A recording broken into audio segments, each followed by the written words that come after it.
వికారాబాద్ జిల్లాలో మరోసారి భూసేకరణ చిచ్చురేగుతుంది. పరిగి మండలంలో ఇండస్ట్రియల్ పార్కు చిచ్చు మొదలైంది. భూసేకరణ నోటిఫికేషన్పై అన్నదాతలు మండిపడుతున్నారు. విపక్షాలన్నీ రైతులకు అండగా నిలవడంతో రాజకీయం ఒక్కసారిగా వేడెక్కింది. మరి కాంగ్రెస్ ప్రభుత్వం ఈ సెగను తట్టుకునేందుకు ఏం చేయబోతుంది? అసలు క్షేత్రస్థాయిలో ఏం జరుగుతుంది? Watch this story. Industrial park ఏర్పాటు కోసం రాష్ట్ర ప్రభుత్వం భూసేకరణ నోటిఫికేషన్ జారీ చేయడంతో వికారాబాద్ జిల్లా పరిగి మండలంలో నిరసన జ్వాలలు ఎగిసిపడుతున్నాయి. రాపోలు గ్రామంలో 610 ఎకరాలు, కాల్లాపూర్లో 587 ఎకరాలు, మొత్తంగా 1197 ఎకరాలను ఇండస్ట్రియల్ పార్కు కోసం ప్రభుత్వం గురిపెట్టింది. నోటిఫికేషన్ రావడంతోనే రైతన్న గుండెల్లో రైళ్లు పరిగెడుతున్నాయి. తాతల కాలం నాటి నుంచి నమ్ముకున్న భూతల్లి తమ నుంచి దూరమవుతుందన్న వార్త వారిని కలచివేస్తోంది. మా భూములు తీసుకోవాలంటే ముందు మా గ్రామాల్లోని నీటి ట్యాంకుల్లో విషం కలపండి, ఆ నీరు తాగి మేము చచ్చాక మా భూములు తీసుకోండి అంటూ ఒక అన్నదాత కంటతడి పెడుతూ అన్న మాటలు అక్కడున్న ప్రతి ఒక్కరిని కలచివేస్తున్నాయి.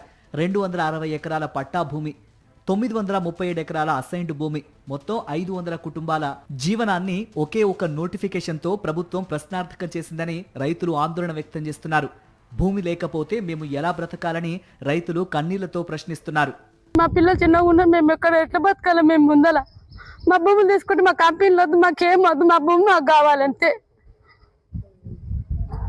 మాకేం వద్దు, మా భూమి మాకు కావాలి. మేము లేక మా పిల్లలు మేము అందరం అందరూ చచ్చిపోతున్నారు, మీ ఇంటికన్నా చచ్చిపోతాం, మాకేం వద్దు. మీకు దయచేసి మీకు దండం పెడుతున్నారు, మా భూమి మాకు ఇవ్వండి. మా రాపోల్ గ్రామానికి ఇండస్ట్రీకి వస్తుందంట అని అంటున్నారు. మేము రైతులం, కన్న కష్టం చేసుకుని బతికేటోళ్ళం, వ్యవసాయం మీద ఆధారపడి బతుకుతాం.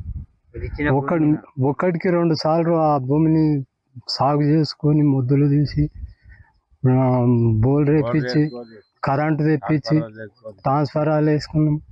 ఇప్పుడు ఇండస్ట్రీ వస్తుందంట అని అంటే మేము చాలా నష్టపోతున్నాం. మా పిల్లల బతుకు తెరిపోయింది, మాది బతికేంది.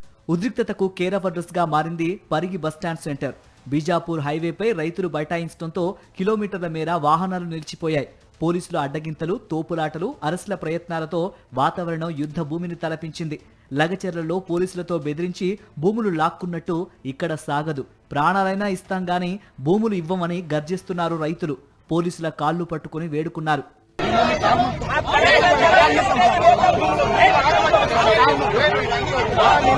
ఈ గొడవ ఇప్పుడు రాజకీయ రంగు పులుముకుంది. రైతుల పోరాటానికి ప్రతిపక్షాలు జత కలిశాయి. బీఆర్ఎస్, సిపిఎం, బీజేపీ నేతలు క్షేత్రస్థాయికి చేరుకొని రైతులకు మద్దతు ప్రకటించారు. ఒకప్పుడు పేదలకు ఇందిరమ్మ ఇచ్చిన అసైన్డ్ భూముల్ని ఇప్పుడు అదే కాంగ్రెస్ సర్కార్ వెనక్కి తీసుకోవడం ఏంటని వారు ప్రశ్నిస్తున్నారు.